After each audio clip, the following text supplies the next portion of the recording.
Bismillahirrahmanirrahim. Assalamualaikum warahmatullahi wabarakatuh. Apa kabar anak-anakku semua? Semoga kita masih diberikan kesehatan oleh Allah Subhanahu wa taala sehingga kita masih bisa melaksanakan aktivitas sehari-hari dengan lancar. Bertemu kembali dengan saya Bapak Rahmat Wahid Ramadan dalam kelas geografi.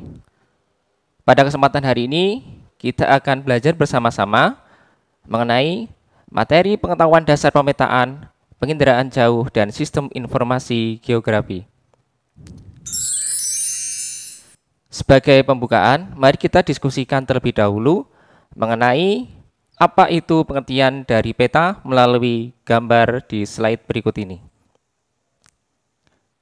Bisa kita lihat bahwasanya peta merupakan salah satu karya manusia yang tertua yang bisa digunakan untuk menjelajah orang-orang pada waktu itu.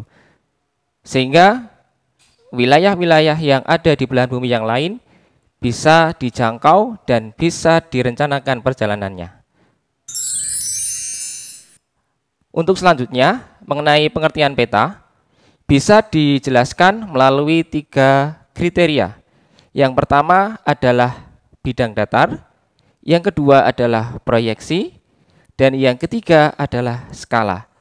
Sehingga peta disimpulkan sebagai gambar permukaan bumi yang diproyeksikan dalam bidang datar dan diperkecil menggunakan skala.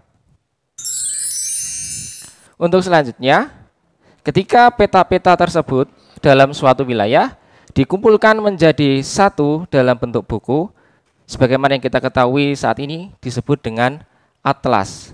Seperti gambar di slide di samping ini, kita bisa melihat peta-peta atau kumpulan peta dalam satu buku yang disebut atlas, dan kita bisa melihat peta wilayah manapun di seluruh dunia ini. Sehingga mari anak-anakku bisa sedikit membuka dari peta-peta yang ada dalam atlas, sehingga kita bisa mengetahui kondisi geografis, kondisi wilayah khususnya yang ada di Indonesia. Untuk selanjutnya adalah komponen-komponen peta, sehingga kita bisa mengetahui perbedaan antara peta dan denah, karena peta memiliki komponen-komponen yang harus dipenuhi. Yang pertama, yang paling atas itu adalah judul peta, mencerminkan isi dari peta yang digambarkan.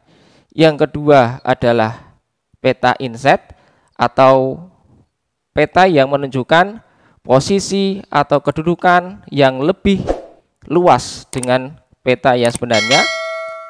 Yang ketiga adalah orientasi atau penunjuk arah. Yang keempat adalah simbol, yang mana yang mewakili kenampakan alam yang ada di permukaan bumi, dan simbol tersebut terbagi atau disatukan dalam bentuk legenda dalam peta. Dan kemudian ada sumber peta, yang mana data-data yang ada dalam peta itu bersumber dari mana. Dan yang terakhir adalah tahun pembuatan. Sehingga ini penting untuk diketahui agar peta dapat dinilai kevalitan data yang diinformasikan.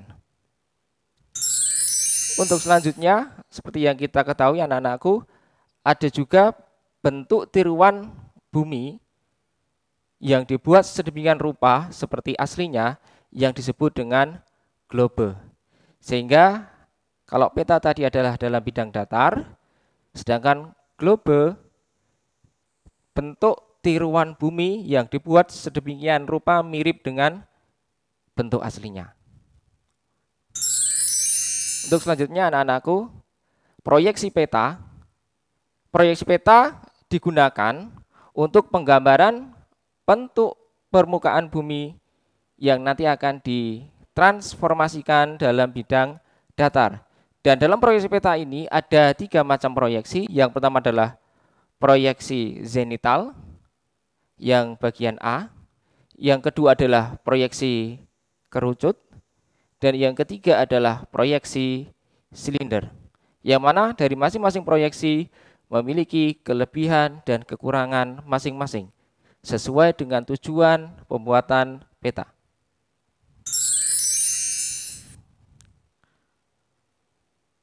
Untuk selanjutnya, mari kita bahas mengenai fungsi peta bagi kehidupan manusia.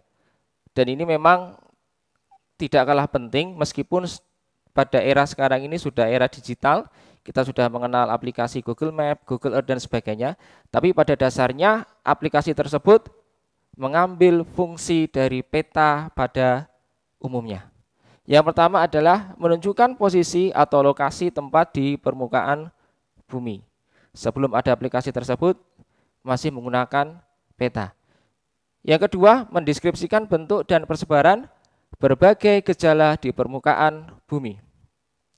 Dan yang ketiga, menggambarkan keadaan fisik suatu wilayah, baik itu seperti ketinggian atau topografi, relief, ataupun jenis tanah.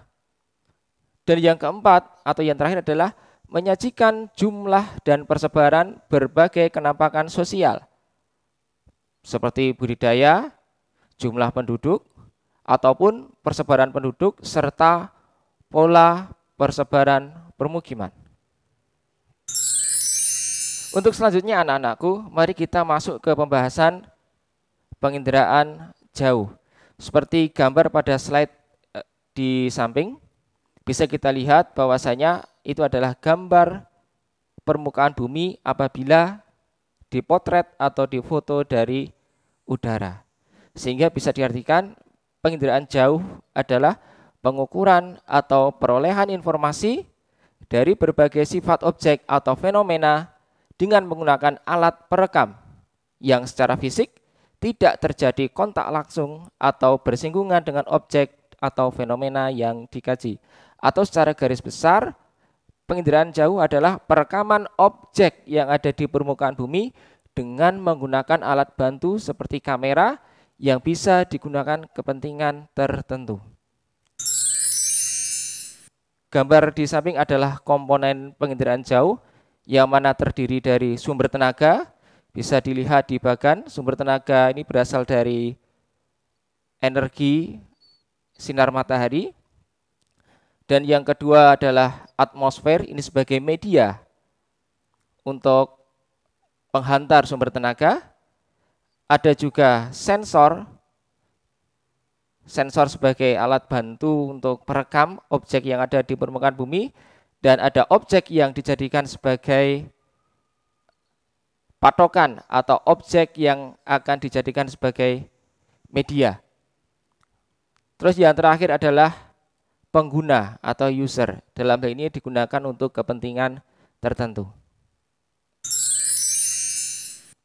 Sumber tenaga dalam penginderaan jauh terdiri dari sumber tenaga aktif, yang ini bisa kita sebut dengan alamiah, yaitu adalah energi sinar matahari, dan sumber tenaga buatan.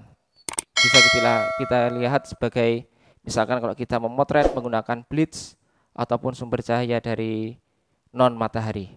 Dan yang kedua adalah tenaga yang diperlukan pasti memerlukan distribusi gaya dan gelombang suara serta gelombang elektromagnetik. Sehingga fungsi sumber tenaga adalah sebagai media penyiraran objek dan memantulkannya ke sensor yang ada dalam kamera. Setelah yang terakhir, tenaga yang diterima sensor dapat berupa tenaga pantulan atau tenaga pancaran. Untuk menganalisis citra yang diperoleh dari penginderaan jauh, ada unsur-unsur interpretasi yang harus dipenuhi. Yang pertama adalah RONA yang meliputi tingkat kecerahan. Yang kedua adalah ukuran, yaitu meliputi besar kecilnya objek. Yang ketiga adalah bentuk. Yang keempat adalah tekstur yang meliputi kasar halusnya suatu objek.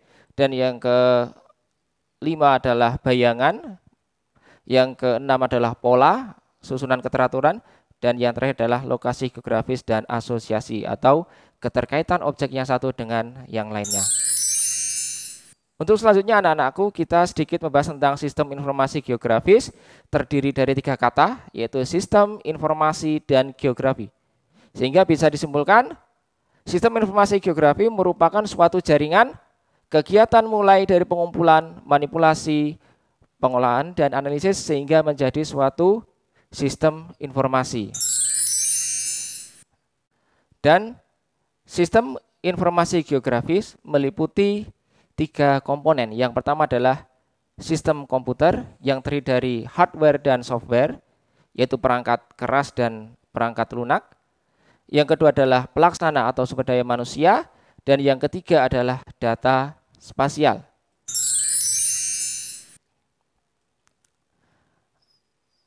Dari penerapan sistem informasi geografis bisa digunakan untuk pemanfaatan di bidang-bidang tertentu.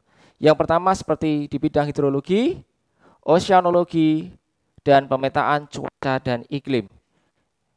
Yang selanjutnya adalah kaitannya dengan perhubungan, telekomunikasi, dan perikanan. Dan yang terakhir, pemanfaatan ini bisa digunakan dalam bidang geologi, pertambangan, lingkungan, dan sumber daya alam. Seperti contoh pemetaan sebaran tambang yang ada di Indonesia.